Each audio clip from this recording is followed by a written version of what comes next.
Hello and welcome back to another episode of Unlocking Your Financial Future. I'm Ben Schrock, and joining me for part 2, we have Deb and Hannah Wasylko. Did I do it all right again? Yeah, good all right, job. Here we go. From Baskets Galore. In part 1, we got to know them a little bit better, know the beginning stages of Baskets Galore and kind of what it's morphed into today. Part 2, we're going to talk a little bit more about the business side of things and get into the weeds a little bit here. Hopefully we won't ask any too hard questions. I don't need you bringing out the QuickBooks or anything crazy like that. So, so guys, let's welcome back first of all, and let's get into it. So when it comes to like operating the business side of things, who kind of runs the show here? Is it a joint effort, or who likes to take claim there? No, we're laughing because it's like I act like I run the business, but it's my mom. No, she runs it all. She really does. We've learned how to better run the company together because she's so used to, for the last 20 years, running it all herself. Yeah. So she's actually delegated a lot to me. But no, she has the final say. She handles the big clients, but she's been having me start to work independently with some smaller clients, some just personal one-on-one clients, not our big Fortune 500 ones or anything. But she has me involved, but she has the final say in everything. However, something that's really cool about my mom, and this is very rare in a lot of family companies or companies in general, where she lets me have a lot of say. And she is not too proud to say I'm right in a situation. And likewise, it's hard to tell your mom she's right though. Yeah. When it comes to the numbers, the business side of things, do you kind of pointed to Deb, so I'm assuming Deb's, are you starting, Deb, to give that in digestible chunks to Hannah? Is that something you envision to hand over one day, or is it going to take some time? Obviously, you can't just say, "Here it is, good luck, go get them." But is that in the works, or something that you even enjoy doing, Hannah? That's a great question. And Hannah's, the way we divide it is Hannah handles operations. So and I'll answer about the money and the numbers. I manage the money at the business and in my home, and I was always comfortable with that and enjoy it. That's the engineer brain, though. I think so. At least managing it. Of course, we have experts, but Hannah handles operations. So once an order or a project is approved, I do some of the ordering. We both do the ordering, but mostly I do. She'll tell me what's needed, and then she handles it with our production team. Okay. She does all the assembling, the ribbon printing, the card design. She'll then take it over and work with the client from that point. Right. Before that, I handle the concept. Somebody will just inquire, can you do 25 gifts to appreciate our clients? We have March 1st being, and this may be an evergreen, so we may have Employee Appreciation Day. Can you come up with 300 little touch things to give out to our manufacturing people? I'll start with a concept. I do the lead design, but then they take it over. And that's for everything on the website and just the projects. But a lot of times, Hannah, if we get backed up, which we sometimes, like I said in the first session that we had, she will start putting it together, and then it's easier for me to finish it or optimize it. She's the closer. Gotcha. So I'll close. But then once they know Hannah and they're comfortable, they'll work on subsequent projects with you. Directly with you. Yeah, because I am happy to delegate as much as I can. So I can, she loves it. Do personal things too. Absolutely. Now. But yes, to answer your question about the money, she knows. I show her the books. She knows what a P&L is. She knows what a balance sheet is. She knows what our margin is. She knows what a good margin is. She knows we have formulas for doing custom gifts. She knows how much can go into a $100 gift so that we're still profitable. Sure. And so she is involved. I feel it's best to involve her on everything, because at some point, she'll be inheriting the business. Right. That makes sense. And is that something you're starting to like, or always did like that stuff, or kind of learning to love it? Right. There was one time where she had a medical complication, and I was like at the store by myself running it, and I was like, oh gosh, here we go. Yeah. But I was like, I gotta learn. Trial quick. by fire. Here we go. Right. No, but you really start to, get the hang of it. And I actually do think I surprised myself with how quickly I caught on. But yeah, there's certain things I'm always very cautious of making sure that we're making a good profit margin. And there is even some times, because she has so much on her plate, that I'm like, hey, maybe we should substitute this for this to make, it's still the same value, perception wise. We should maybe this might be a better option. As for like quoting processes and stuff, yeah, she lets me start to integrate my knowledge into that as well.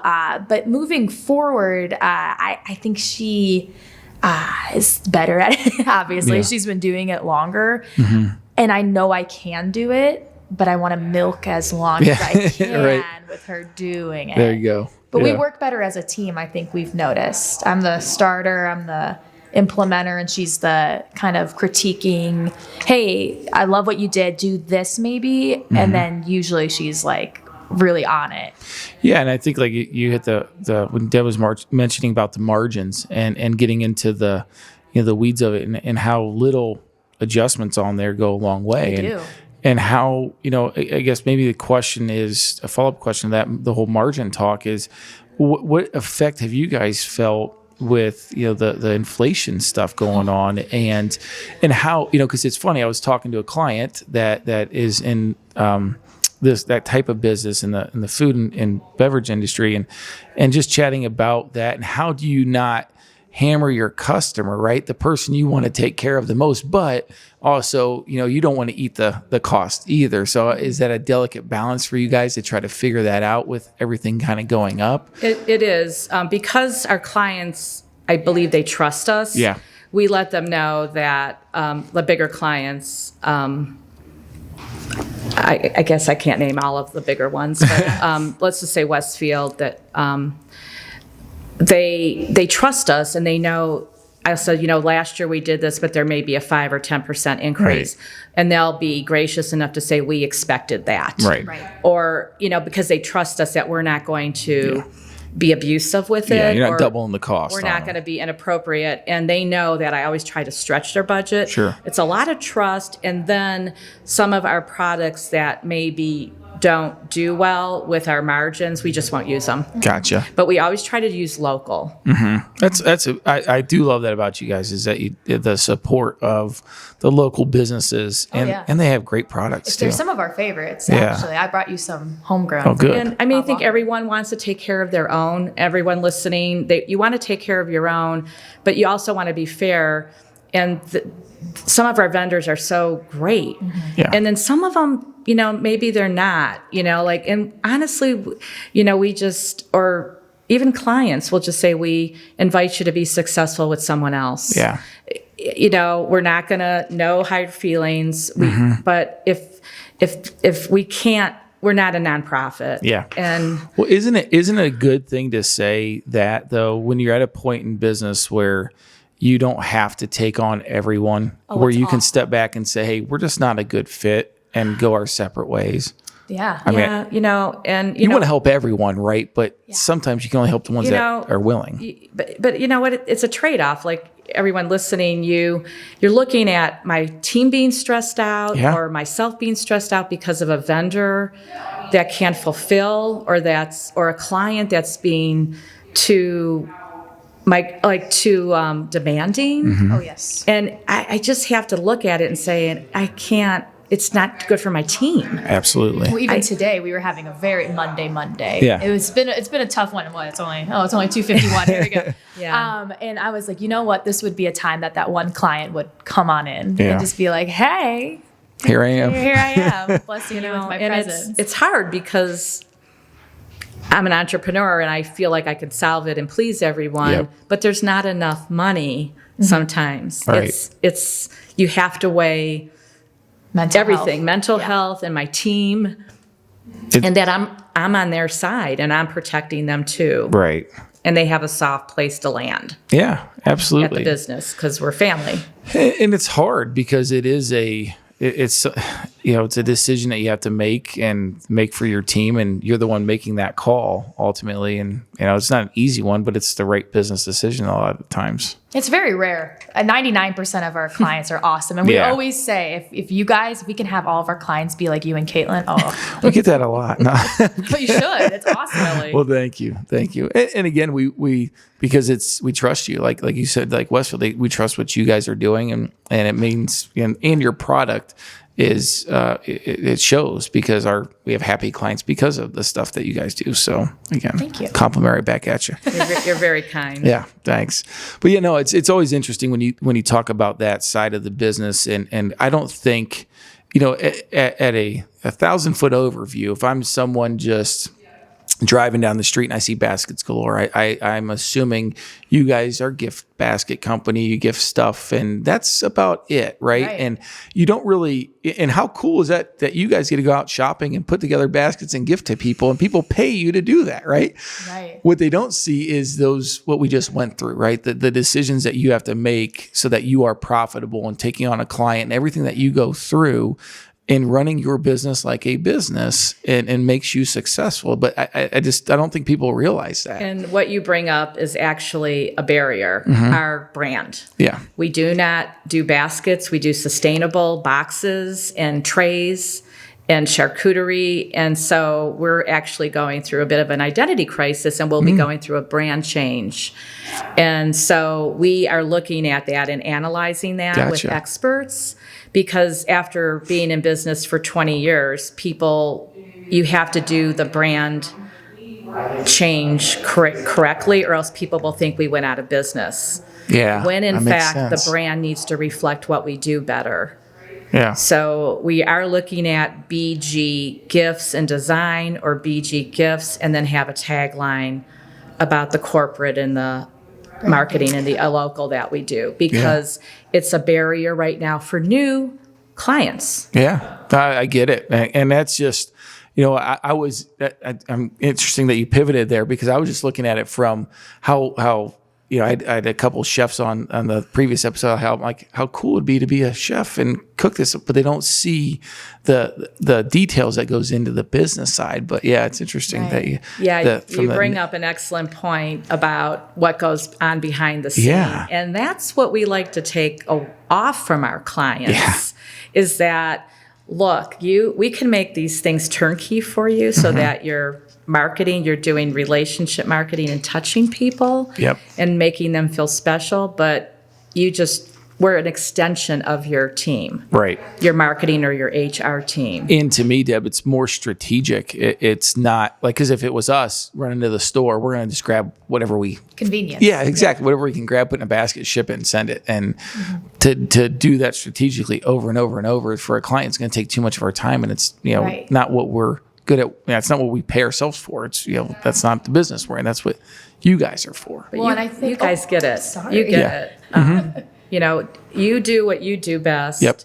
And we can probably do it faster, cheaper, better. Absolutely. Dare I say, and actually save you money in the long run. Right, and that's what I was going to get into. We didn't really mention it in the first episode either, but here's my salesperson coming out. No, but what makes us kind of different, and I think a really awesome, unique market for a lot of companies, and I think every single company, regardless of if you're a plumber or if you're an insurance company, you can use and benefit from a company like ours, because we are a foodie company, so we have like 400 snacks in our store that my mom sources locally, small batch, you name it. But then we also add the design flair. Yep. And the branding. So it's like, how many times, Ben, have you had something that looked like crap, but it tasted so good? Oh, yeah. Or the packaging is like superb, like a candle, but you smell the candle. It's a huge letdown. Yeah. Right. So like, why do you have to have one over the other? Why can't you have all three?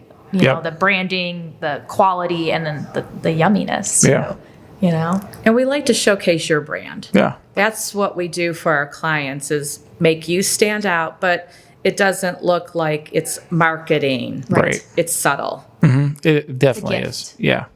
Yeah. It's not all about us. when we gift to our clients, it's about them. We still make it about them, but it's also, customized to our brand, which is nice. It's a nice touch. So when it comes to like new ideas with this, how do you guys keep things fresh and keep things going? And is it the two of you that you carve out a time per week where you chat about this, or do you do it over a few IPAs and get the real creative juices flowing, or is it just kind of as needed from that? Do you have I guess my question is, I'm rambling on here, but do you have like set time for strategic, creative growth, or is it more just as we need it, we'll kind of implement it? Well, I think you hit the word there is creative. And a lot of times when you're in a creative industry, you can't put a timer on it. I know if you're in music, it's like if you have a song, like you got to go write it. That's how it is for us. Like my mom is awesome. You would think that it's the younger person who brings the ideas. No, she brings the ideas. I'm the implementer, which is odd. Yeah. But for us, we wish we could have a time, 12 o'clock on, Wednesday that we meet now. It's every morning we kind of are like, okay, what do we do? Yeah. We have a powwow every morning. We have a powwow. Yeah. Or in the middle of the night, you have that creative idea. You got to write it down real quick. So you're right. That's a different way to, again, my brain doesn't work that way. So I think that we have this scheduled meeting. That's where all the creative juices are going to start flowing, and we're going to figure all this stuff out. What's a little unique is because I test in the middle, I have the engineering detailed grid, mind, left brain, mind, and then I have the creative is she downloaded an app for me to record my ideas while I'm driving. Oh. And so ideas come to me through, I'm just, my angels, my, spirit, idea, like other people. Yeah. They come through me. And I do have to constantly have a pad with me when I'm driving or have that device to record on, because I will have to pull over. Yeah. And it's when my mind is most relaxed that strategy ideas that we're trying to work on will just come automatically. If you plant that seed that you're trying to solve something in your mind, you'll begin to see ideas and solutions, or just get new ideas. And so they're constantly coming to me, and I will just share them with Hannah if I feel that they're noteworthy. Yeah, interesting.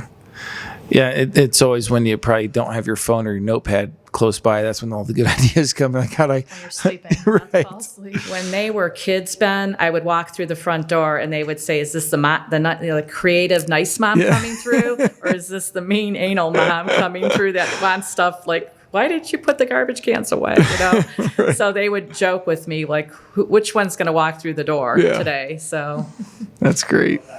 So you mentioned a little bit ago about like a potential rebranding stuff. What else is in store for you guys for Baskets Galore or BG? What's kind of the growth? I know we even said, I think we were chatting before, potential expansion on the current building, because you guys are outgrowing your space, which is outstanding. But like, what's kind of the trajectory going on with you guys? Yeah, most of our business comes from referrals, other people receiving something or seeing what we're capable of. And the biggest thing that we're focused on is just building relationships with touch strategies. And you'd be surprised, digital's important and we all need it. And we, do a lot of social, but there's digital fatigue right now a bit. Sure. And it's important and we need it, but to stand out in a way that you touch and you build your relationships with those strategies, those things that we do. I think people don't realize what we're capable of. And we're working on our collateral and our messaging and our workbooks on getting that out to the everyday person that has a small business or is in marketing or HR, on how they can use these touch point strategies and little gifts to just elevate what they do to make a difference for their respective industry. Yep. And that's the biggest thing. It's called relationship marketing, and we help with those touch points in ways, whether you're trying to generate leads or convert them or keep people happy and, create ambassadors, which you guys have done so well.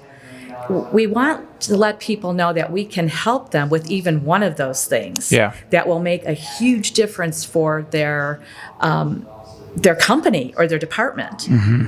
And so we're working on that foundation That's right awesome. now so that we don't have to talk that much. Yeah. No, that's You can read something and say, oh my gosh, I can do that today. right. And we've collected all this information from our clients and things that work, Yeah. practices, best practices that you can do today. Yeah. And we're putting that together. And I would add too, at a reasonable price. I think when people think marketing or, what gifting or whatever it is, they immediately think dollar sign. Well, I'm not Right. carving off that out of my budget per year. And I think they miss the boat totally by just ultimately going to that. It's going to cost me this much money. Hey, and it's coming from a finance guy here, Exactly. so- Well, the cost to acquire a client Oh, yes. is so expensive, especially in our line of work. The cost to acquire is so much expensive, but the cost to retain and lose that client is even more expensive. So we know how much we spend on the front end. So when we can, pay for programs like this to maintain that relationship and show the love to our clients and continue that, and that helps with that retention on the back end, it's so much cheaper, right? And that's when you start looking at it and like the stars align, the dots connect, you're like, okay, this really makes sense. And implementing something like that in inserting you guys again is huge for small businesses. And I think, you've done that practice, and you even speak about it to national audiences. And then, the financial company, their kids will use you. Their friends want to know who you're using because it's such a personal thing. Yeah. And, we just get back to the basics of people a lot of times in business are just constantly trying to generate leads and convert them, but they don't do much to keep them happy and stay in front of them and notice them. And what I coached Hannah on is the number one people will leave your company or leave the relationship with you professionally is because they feel ignored. Yeah. And that's still the case. But I watch really smart people generate leads. And then they don't do anything either to convert them or to build that relationship. Yeah. And people want that one and done mentality. Like, I'm going to go to the gym and lose that 20 pounds. Well, I wish it worked that way. Relationship marketing is no different than digital. You can't do it just once. And the workout. You have to do something for 6 to 12 months to start seeing a payoff. Absolutely. But what we're told is what we do is money well spent. And it actually bonds them with people because it's so unexpected and you stand out above your competition. And I will say too, is in the past 2-3 years, I've been a part full time with my mom's company. I guess our company. Ooh. Yeah. It's getting weird to say now. I saw your birthday gifts. Yeah. I don't know if I'm allowed to share this. Go for it. Yeah, you guys do your birthday gifts monthly, as well as new client welcome, referral, thank you, all that stuff. And I've noticed when Caitlin, she actually just sent me some this weekend. I noticed your new clients monthly have like quadrupled, maybe even more. It's crazy. Your birthdays increase. It's literally a snowball effect. It's kind of cool to probably see it on your end when you see those lists get larger and larger. I'm like, good for you guys. And I see it with other clients too, that they're welcome gifts for their new employees. Their goal is to acquire better employees. I'm seeing today, I just got somebody for 2 more employees, and they email me every week with 3, 2, not just 1, like 3 at a time. And I'm like, dang, like they see it's working. Yeah. And it's actually quite neat to see. It is in a crowded space like the financial world, little differentiators like that. And we get the compliments we get from clients that are, most of our clients are in the retirement age. So they're, mid 60s to anywhere in their 90s. And when they say, well, it's so nice to get a birthday gift in the mail. It's like, I can't tell you the last time I got a birthday present from anyone. It's crazy to think how impactful that is to someone that just isn't, their birthdays aren't celebrated anymore. When they get up there in age, and that's not that they're forgotten about, just they're not celebrated like they were years ago. So that it does make a huge difference. Those little touches are very impactful. So, well, you do it brilliantly. Thank you. I mean, we started just with onboarding gifts. Yeah. And then every year or less, you would add on, other things to do to engage and stay and, just stay connected with, you didn't forget about your first client. Yeah. And that goes a long way with people.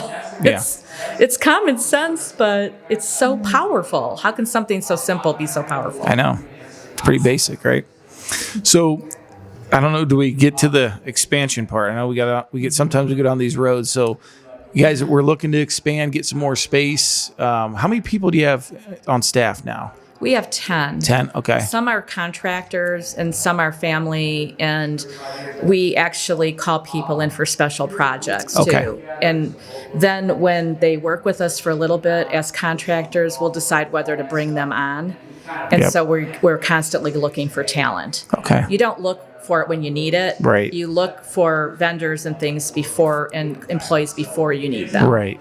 And then you're not hiring out a moto crisis, right? You just, if they're a good fit, we'll find a spot for them, right? Yes. And then as for expanding the building, we are looking to do that as well. I know we mentioned with you and Caitlin prior to the podcast recording that we our area is acquiring a lot of wineries. Yeah. Which is great for our high end. We have our wine and beer license. So we're always looking for ways to partner with locals. So we're going to be like, hey guys, what can we do to help you? Yeah. Makes total sense. I think it's just a good fit right there. And and again, right there in Brunswick, it's a great spot. I've driven past. I haven't been in. Caitlin never takes me when she stops by. So I'll have to jump in the car next time she runs up there. We only have an acre. But I really want to stay there because of the location. Right. You're right on Pearl Road, right? Yes. Yeah, it's good visibility. Yeah. So, all right, guys. Well, I'm going to wrap this part up. I truly appreciate it, giving me about an hour of time and taking a look at your business. Everything that you guys have poured into it definitely shows.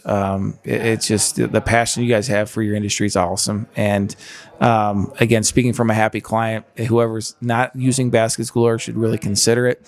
They do a fantastic job. So, Hannah, I'll let you go ahead and plug the business one more time, and then we'll wrap it up. Alrighty, you can find us at www.basketsgaloregifts.com on all social media platforms. If you need to get a hold of me, you can email Hannah with an H at the end at basketsgaloregifts.com. Give us a call at 330-220-0088 or come to our storefront if you're in Brunswick, Ohio. Thank you. And if you guys have a question for us, you can get us at 330-473-1060. Or look us up online at www.baschrock-fg.com. Deb, Hannah, it's been a great hour. I truly appreciate it, guys, and it was really fun. I enjoyed spending some time with you, so thanks again. We appreciate you so much. Thank you. Thank you, Thanks, Ben. You bet, guys. Take care.